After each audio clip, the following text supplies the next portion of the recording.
Hi everyone, it's your boy Zach, and this is my review of Total Recall. Of course, the one from 1990.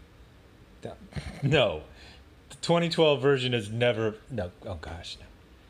They drilled a hole, a tunnel through the center of the Earth so that people could commute through it. What the stupid.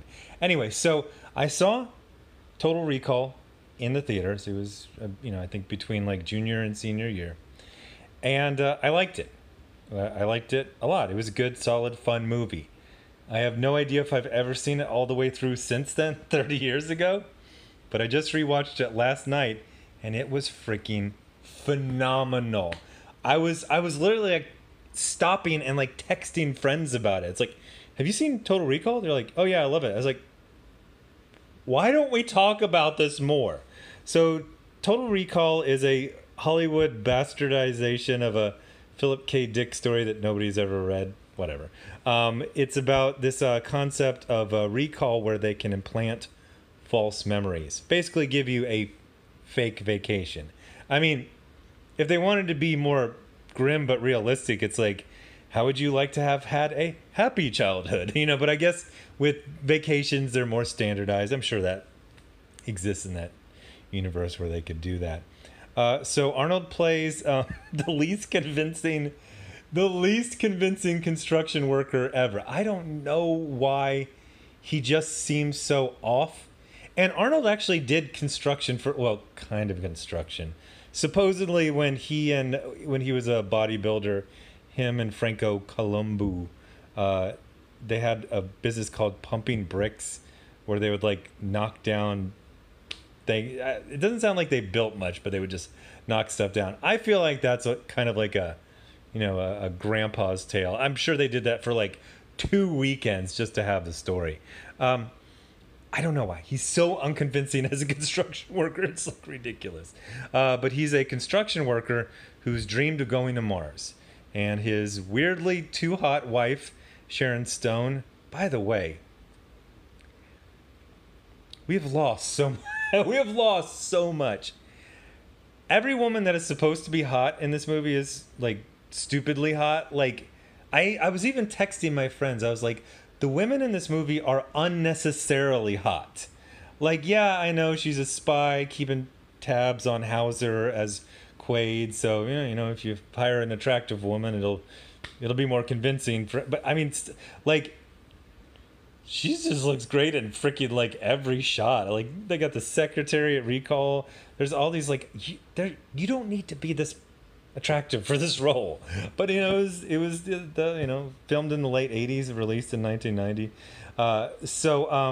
It's a movie about Mars that gets to Mars like halfway through.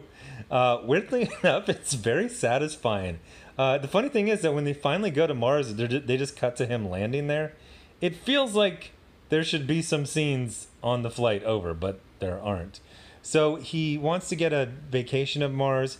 He goes there. It turns out he already has fake memory implants installed, so that causes some sort of critical error. And then he escapes and is chased by some. Okay, so here's the deal. Nobody ever talks about this, ever. This is the ultimate Saturdays Are for the Boys movie. The entire plot is Cohagen, who basically runs the Mars mining facility and this agency called the Agency that works on Earth. It's just him trying to not have to kill his buddy for knowing too much stuff. Like, he comes up with this extremely elaborate plot just so he can hang with Hauser, the real personality of Arnold's character. So he was Hauser, he was a bad guy, but then his memory made him a good guy named Quaid. So what can I say about this but that basically every single part of it is awesome. The action, there's not that much action. It's mainly a couple of chases. Even the effects, like there's one effect with an X-ray. It doesn't really look that bad. Like, it looks okay. Everything's just kind of good and fun. It clips along very nicely. I think if anything made this from an okay movie to an amazing, it's the pace. The pace is just, once it starts slowing down, you're actually getting towards the end, so they can explain some of the lore about Mars. There's this ancient machinery that could melt the ice caps and create an atmosphere, but it was never activated. And, you know, one or two people of the bad guys say there's probably a reason, but the good guys are just like, whatever, just activate it. I think I can figure out that it was, you know, the massive upheaval was probably why they didn't activate it. But I don't know, like, it's not a movie you enjoy as like the whole. It's just a bunch of bits and pieces where you're like, oh, they're about to have the woman with 3 tits. But then I forgot. The woman with 3 tits has like dialogue. She's in multiple scenes. She has a tragic death. I just remember like the shock value of the first time they showed it. But they got I forget. She's kind of like, I don't know, like the rebel leader.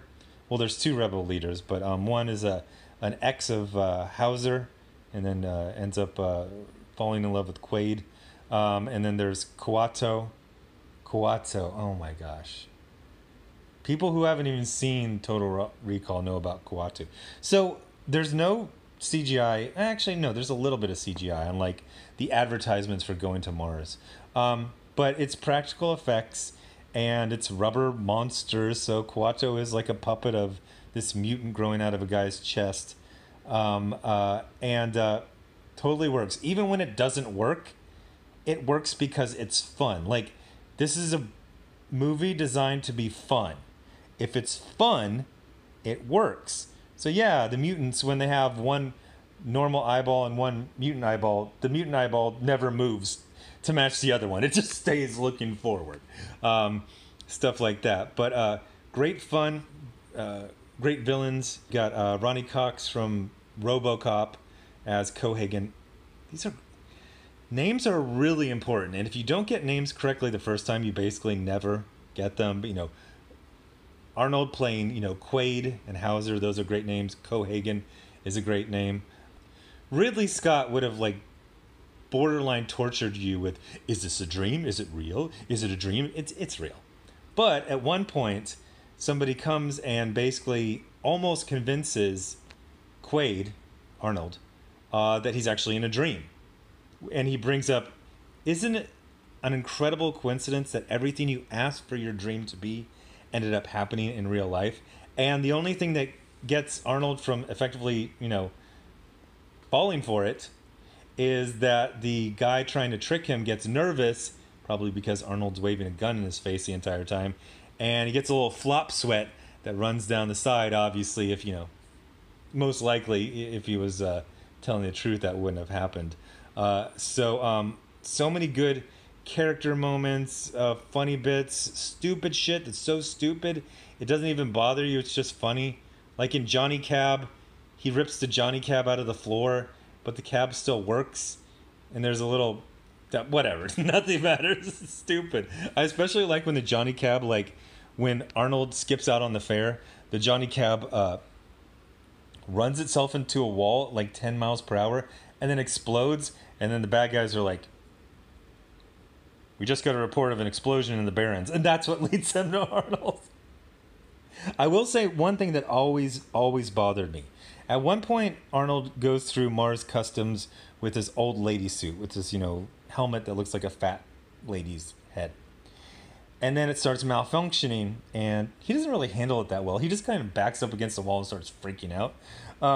But he ends up taking it off, and, you know, the face parts are sliding to the side, but then there's like a ear component that goes all the way out, but you see that the size of the component, that when it was recessed in, it would have been where Quaid's head was. It was just having the face separate would have been fine, but showing the ear part come all the way out, you're like, there was no room for a human head inside of that thing. Always bothered me. Bothered me 30 years ago. It bothered me today. But great fun. I was texting my friends constantly through that. I didn't realize that it was common knowledge, like everyone loves this movie. I remembered it as the Arnold movie that came out the year before T2, and T2 is huge. Weirdly enough, Arnold looks like 5 years older in T2. Great fun movie, highly recommended to the one person on the planet who hasn't seen Total Recall and watched it 20 times on cable over the last few decades. But go check it out. And no, I will not ever be rewatching or reviewing the Total Recall from 2012. So anyway, thanks for watching, and I think my next video might be Ghostbusters 2016. Anyway, thanks for watching. Bye.